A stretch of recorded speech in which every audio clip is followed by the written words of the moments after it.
And so what this culture does with its attempts to control everything is to destroy all possibility of relationship.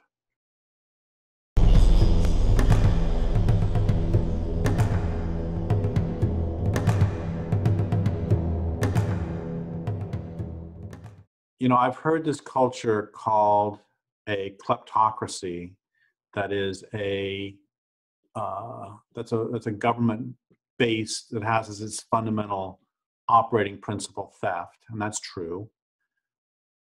I've also described this culture as sociopathological, and I've described this age we live in as a sociopocene, the age of the sociopaths, because this culture is really run by sociopaths. I think an argument could be made, and I think this is true, that the fundamental operating principle of this culture is enslavement. This culture is about enslaving everyone and everything, and it's based on forcing the world, bending the entire world to the will of this culture. It's based on how do you force a river to give you its energy? How do you force the wind to give you its energy at this point? How do you force forests to give you all of their bodies? How do you force salmon to give you all of their bodies? How do you force everything to go the way you want? I mean, science is based on, and let's go further back than science. I mean, we have the Bible talks about subduing the earth. What is subduing? Subduing is enslaving. It talks about, and that's what agriculture is taking the entire habitat and converting it into your use, enslaving the habitat. They're enslaving the entire world is what this culture is about. And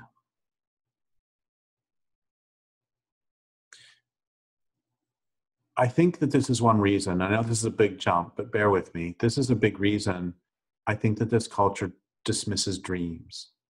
And I'm going to go back a step too. And I sometimes think about St. Augustine's line about the unruly penis, and how I read this in, I think this might have been Susan Griffin, was talking about how this is one of the things that this culture hates, that the patriarchy fundamentally hates. Patriarchy leads us into a very, very strange relationship with sex, in that it is something of a love-hate relationship. And you know, the word fuck is just a perfect example of this, that the same word that means do great violence to means make love to. That's Jane Caputi was the one who pointed out that it's all a patriarchy condensed to four letters. And then I come back to St. Augustine's line about the unruly penis, that's one of the reasons that patriarchy ultimately hates sex, is because the penis isn't controllable, in that one can, at one stage in one's life, get an erection when one doesn't really want to. And at other stages of one's life, one can't get an erection when one does want to. And one can't control, one can well, there is the phrase premature ejaculation. One can't always control when one has or does not have an orgasm. And that's really bad when you have an entire culture based on control and based on everything bending to our will. And there's a lot more to this culture's hatred of sex and hatred, especially of women, but that's one part. And let's go back to dreams. That one of the things that is so magical and wonderful about dreams is that they're not controllable. You are out of control in a dream, and you can't even control whether you do or don't dream. And this is one of the wonderful things about art too, is that I can want to write a piece and I can't make it happen. I can't I can't beat a piece into submission. I can't force it to come. I can write words, but I can't make them beautiful and I can't make them good. They either come or they don't, and they're on their own volition. And I often think about writing like a dog following a scent. And I can search around for the scent, but if the scent isn't there, I can't fabricate the scent. And what I'm getting at is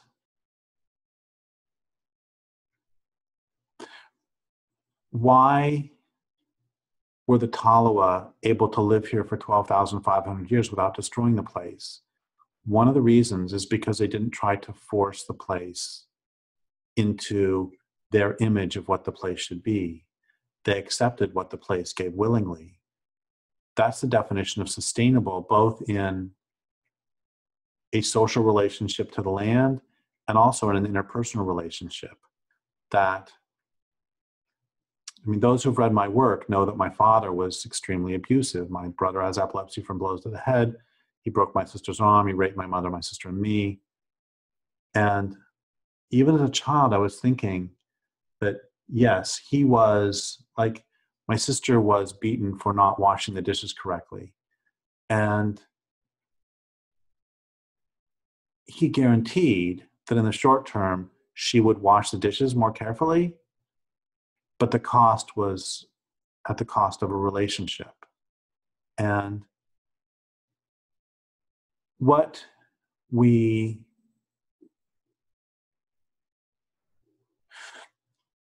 Richard Dawkins has this great line about science bases its claims to truth on its spectacular ability to make matter and energy jump through hoops on command.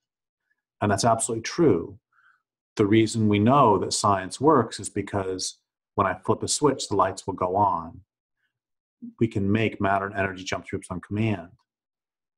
But he's done something very sneaky there, which is he has conflated how we know something is true. That's a very epistemology, how you know something is true, with domination. And think about it for a second. Let's say you and I are in the same room, and let's say I point a gun at you, and I have a hoop in my hand, and I say on the count of 3, you're going to jump through the hoop, or I'm going to shoot you. On the count of 3, you jump through the hoop. What do you know? I'm a genius because I predicted what would happen and when, and I made matter and energy jump through hoops on command. But don't you think that if I have a gun and I point it at you and I force you to jump through a hoop on command, don't you think that that will destroy any possibility we have of friendship? And so what this culture does with its attempts to control everything is to destroy all possibility of relationship. And relationship is based on a willing other doing things for you because the other one wants to, sharing gifts with you because the other one wants to, as you share gifts with the other one. That's relationship. And so we can think about this in terms of rivers, that you can live next to a river forever, and the river will continually bring you new gifts every year. It will bring you soil. It will bring you food. It will bring you water. It will bring you a place to poop. Because in the Amazon, I love this story, that there was this guy down in the Amazon wandering around. He was collecting fish, which is horrible, but for the tropical fish industry. So let's leave that part aside, which is really horrible.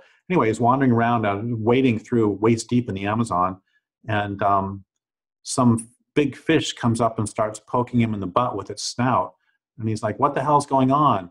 And the native people with whom that he was with said, the fish wants you to poop because this is what it eats. So that's a wonderful waste disposal system. Just like slugs and the soil is a wonderful waste disposal system. When you give it food, that's what we're supposed to do, is enter into relationships where each of us is giving what we can. And there's this great line, oh God, who was this? Charlotte Perkins I never can remember if it's Gilman or Gilmore. I'm so sorry. I have a block on that. She wrote the story about the wallpaper. She's fabulous. Anyway, she has a great line about how the Buddha went out and saw that everybody is eating each other, and that's really horrifying and bad, and life is suffering. And she changed one word, and it changes everything, which is she went out and she saw that everybody is feeding each other, and it was all wonderful. And that's this notion of enslavement infuses, infects, and destroys every aspect of our lives. From the most, it affects how we perceive interpersonal relationships. It affects how we perceive adult-child relationships. It perceives our relationships with non-humans. It not perceives it. It infects and destroys our relationships with non-humans. It affects our very epistemology.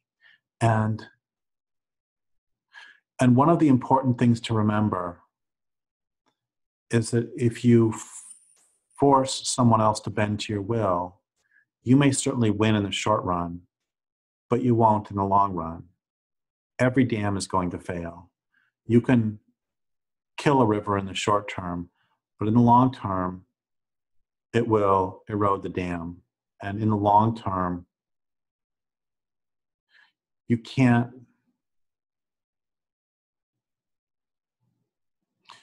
One of the reasons that I am so prolific is because I don't demand anything from my muse. I approach with open hands and I say, you want me to write something? I'm going to write it. And here's a great example. That when I was writing A Language Older Than Words, I wrote the first 70 pages and I sent it to my Madison Avenue agent. I had a very muckety-muck agent at the time. And the agent told me, if you take out the family stuff and the social criticism, I think you'll have a book. And I fired her on the spot. And the point is, I wasn't going to force my muse to say what the muse didn't want to say. I was going to follow the muse wherever she led. And for that loyalty, I have been greatly rewarded. And that's the thing I don't think that we understand as a culture, is that truly, if you approach and enslave others, you do get short-term rewards. But if you approach others with open hands and don't try to force them, sure, sometimes you don't get anything out of it, but in the long run, you get much, much, much more.